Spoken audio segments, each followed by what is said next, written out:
Hey everyone, and welcome. So we're going to tackle something we all face, trying to make sense of a really complex process.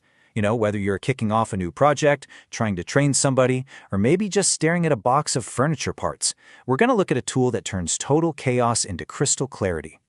Have you ever been here? I mean, just staring at a mountain of tasks or instructions and thinking this exact thought. That feeling of being completely overwhelmed. Well, that's exactly what we're going to solve today with a super simple but really powerful visual tool. And here it is, the hero of the hour, the flowchart. At its core, it's nothing more than a picture that shows you all the steps in a process. The best way to think about it? It's a roadmap. It guides you from your starting point all the way to your destination, one super clear step at a time. Okay, let's dive in. To build a flowchart, or even just to read one properly, you kind of have to learn the language first. So think of these core symbols as the alphabet of flowcharting. Once you get these down, you can map out pretty much any process you can think of. Let's start with the oval. It's super simple, but absolutely crucial. Every single flowchart you see is going to start and end with this shape. It's your clear hello and goodbye. So there's absolutely no confusion about where things kick off or where they wrap up. Next, we've got the real workhorse of the flowchart, the rectangle. This guy represents any action, any task, or any operation. If you need to actually do something, like prepare the coffee or send the invoice, it goes inside one of these. You're going to see this one a lot. Now this is where your flowchart gets smart, the diamond. This shape always represents a question or a decision point. It's usually a simple yes or no question. This is what lets your flowchart branch out and go down different paths, depending on what's happening.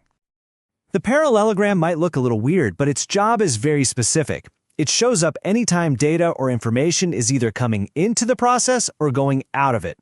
So think about someone typing their name into a form, that's input, or printing a final receipt, that's output. And finally, the glue that holds this whole thing together, the arrows. These simple lines are everything.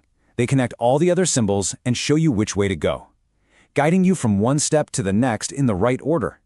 Without them, you've just got a jumble of random shapes. So now that you know the alphabet, let's start writing some sentences. It's time to go from theory to practice and actually build your first flowchart. And trust me, it's way easier than you think. It just comes down to a few logical steps. It's really just a 6-step process. First, figure out your goal. What are you trying to accomplish here? Then, just list out every single step involved. After that, you'll pick the right symbol for each step and lay them out logically. Then connect them all with arrows. And finally, and this step is critical, check your logic. Make sure every path makes sense and actually leads somewhere.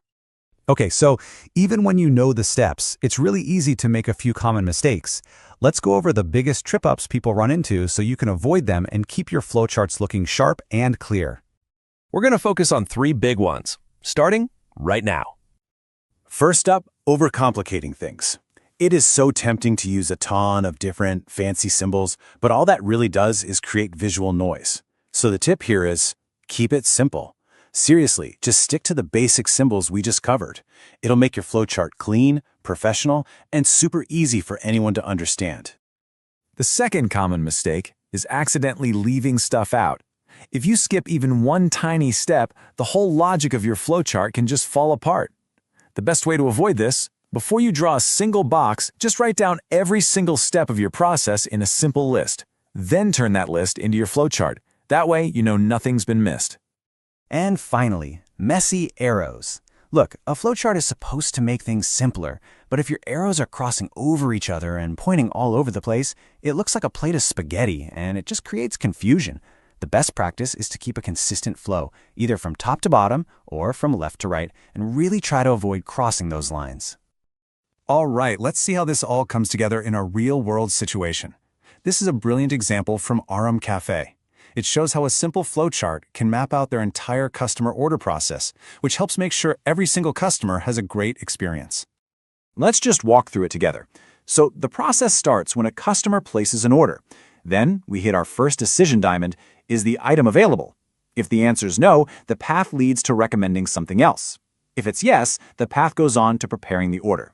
You can even see another decision point later on to check if the order is correct. This whole map makes sure every possibility is covered. And this is why it's so powerful. By having this visual guide, Aram Cafe can train new employees way faster, cut down on mistakes, and make sure every customer gets the same fantastic service every single time. It's not just a diagram, it's a real tool for making the business better. So as we wrap things up here, let's just boil everything down to the key things you should really walk away with. Just remember these 3 things. 1. Flowcharts turn complexity into clarity. 2. This is a skill anyone can learn. You now have the basics. And 3, and this is the most important, they are amazing tools for improving how you understand, communicate, and solve problems. So I'll leave you with this final thought. Think about your work, your hobbies, even just your daily routine. What's one complicated process in your life that could be made way clearer and way more efficient with a simple flowchart? Give it a shot. You might be really surprised at what you can untangle. Thanks for watching.